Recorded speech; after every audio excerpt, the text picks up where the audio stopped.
You flew over to America, you're taking pictures with people. Oh, I'm so grateful for the love and the support the fans are showing me. You're going on like you won. You do understand you lost, right? Do you want me to finish? He had all 10 toenails. You do understand you lost, right? The first fight was a fight of the year contender. And for me, you're going to get exactly the same next time, but we just need a little bit more smartness from Conor Benn. The heart's great, but don't be so reckless and wild when you can outbox this guy. And he's brought in Bomac, one of the best trainers in the world. It's because he couldn't box anymore, because his legs weren't working. Yeah. He was throwing a lot of shots, but nothing had any real power or snap because he didn't have it in him. And so he couldn't force his size advantage on Ben, and Ben showed balls. Conor Benn just attacked Chris Eubank Jr. in a recent press conference, but this time Eubank Jr. wasn't having it. He exploded in fury, calling Benn's antics pathetic and disrespectful. This was no calm face-off. It turned into a heated clash, showing just how personal this rivalry has become. You know what happens when you have an agreement? Do you know what happens? You know when you sign a contract? Do you know what that is? I didn't sign a contract. Do you know what that is? To fight you on Do you know what that is? I signed what that is? rematch you. I didn't sign. Do you know what that is? So, do you know what an agreement is? Now the date is perfect. But do you know what an agreement is? Do you understand? No, I don't know what agreement is. What is it? Well, you're an idiot, that's why. Crowds gasped as Eubank Jr. launched a blistering verbal strike at Benn, shredding his People's Champ image in seconds. This was Chris at his sharpest, calling out Benn's facade and showing he's not just taking punches, but throwing them verbally too. The mind games are now fully in motion. Do anything they can. That fiery moment only deepened the tension, setting the stage for an even more heated build-up ahead. Even seasoned voices like Duke McKenzie can't hide the buzz. This fight isn't just another card, it's an event crossing generations. Families, gyms, and fans everywhere are counting the days. The hype is boiling over, and every word from either camp only fuels the fire. Let's get that right. However, the intrigue that surrounds this fight, I've got young kids in my gym that are going to be tuning into this Three fight. generations are going to watch it, aren't they? That's what's great. I mean, they're so excited about it. Johnny Nelson's assessment sparked debate, questioning Eubank Jr.'s mobility, while tipping his hat to Benn's improvements. It's a bold claim that flips the narrative, yet also raises the stakes for Chris, who now has even more reason to prove doubters wrong when the rematch bell rings. I do see improvement there for Conor, and I do think the results will be different the other way around in the next fight. I think it'll go the distance all over again.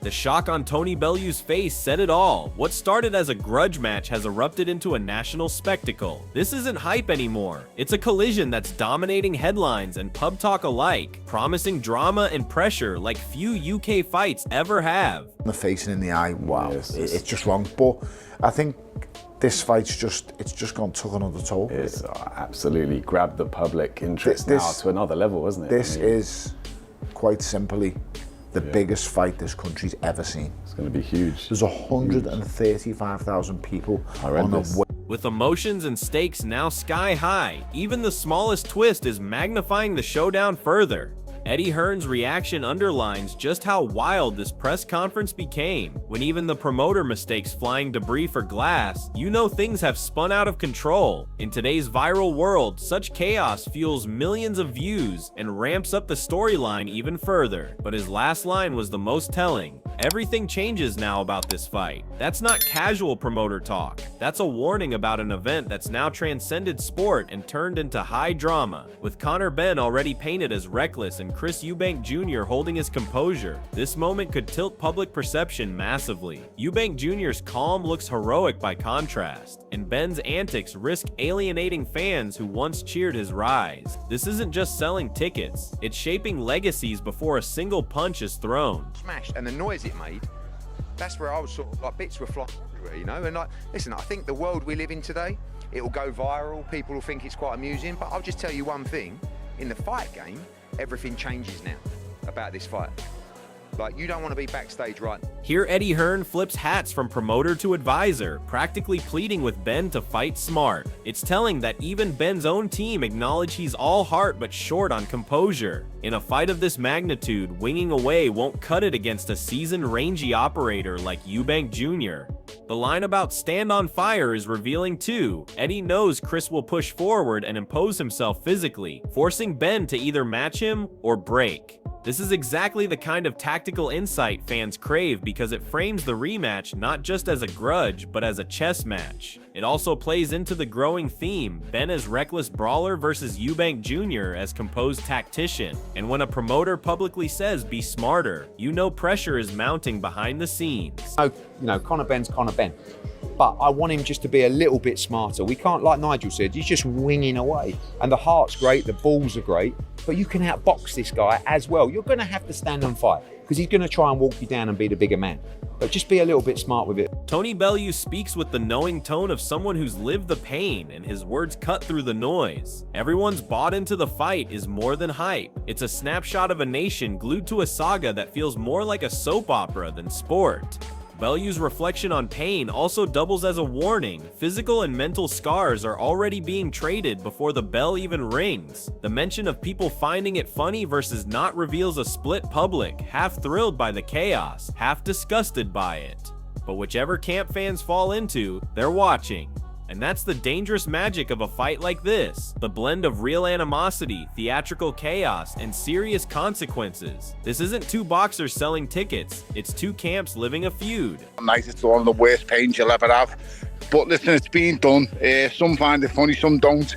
It's all part and parcel. When you get involved in these kind of things, you have to just accept it. And everyone's bought into the fight. We all know the drama, the rivalry's real. My greatest worry is these two boys don't bump into each other when no one's around.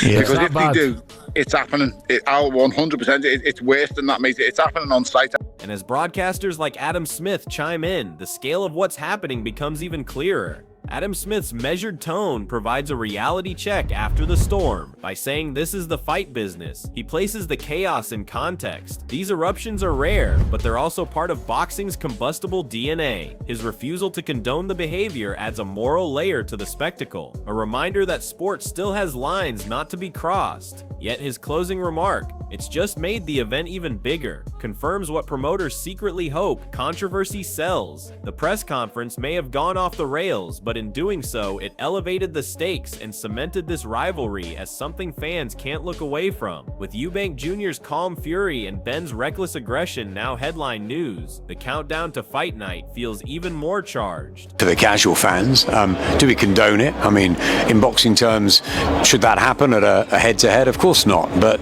these things do happen. This is the fight business, and it's just made it even bigger, and we wait to see what happens next. Chris Eubank Jr.'s confidence here isn't cocky bluster. It's the voice of a man who's been through the fire once and now knows how to control the flames. He isn't just predicting a win, he's outlining a blueprint. In boxing, familiarity is power. When you've tasted your opponent's speed, felt his shots, and seen his tricks up close, you're no longer surprised on fight night.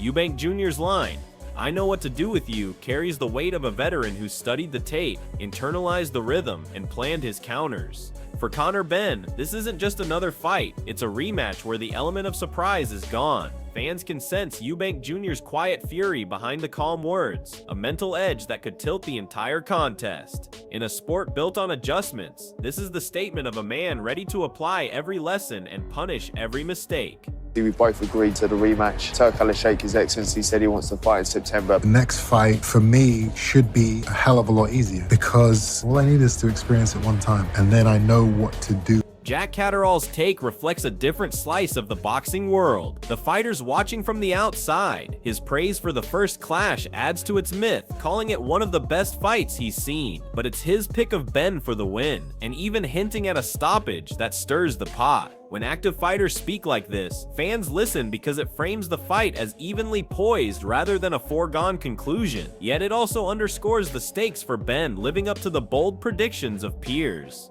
For Eubank Jr., such comments become fuel. He's hearing not just fans, but pros doubting his resilience, which can sharpen focus and harden resolve. This is where mind games spill beyond press conferences and into gym walls. Every quote, every tweet, every prediction becomes a spark. In a rematch already marinated in bad blood, outside voices like Catterall's pour gasoline on the fire. You know what, it was an unbelievable fight. I remember watching it, one of the best fights I've seen.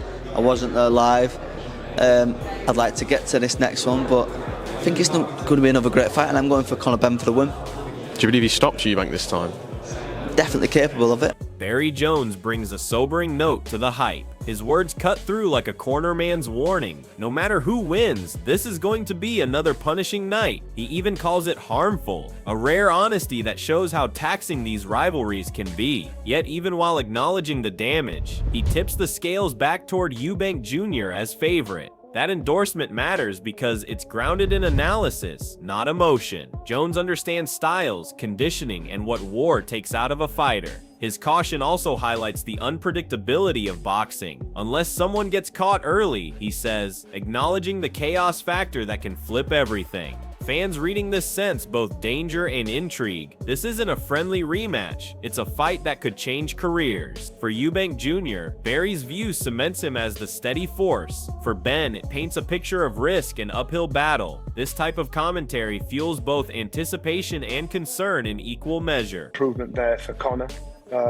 and I do think the results will be different the other way around in the next fight. I think it'll go the distance all over again. This rematch isn't just another date on the boxing calendar, it's a collision of legacies. Chris Eubank Jr. stands as the seasoned technician, seeking redemption and respect, while Conor Benn storms forward as the fiery challenger desperate to break through. If Eubank Jr. wins, he silences the doubters, reclaims control of the narrative, and cements his name as the man who tamed Benn twice. If Benn shocks the world, he rewrites the script entirely, proving he's more than hype and launching himself into superstardom. Mentally, both men are under the heaviest spotlight of their careers, but only one can thrive when the bell rings. Who truly wants it more? Who holds the edge, the veteran's experience, or the youth's hunger? Tell us below, are you backing Chris Eubank Jr. to shut the door, or is Conor Benn about to pull the upset?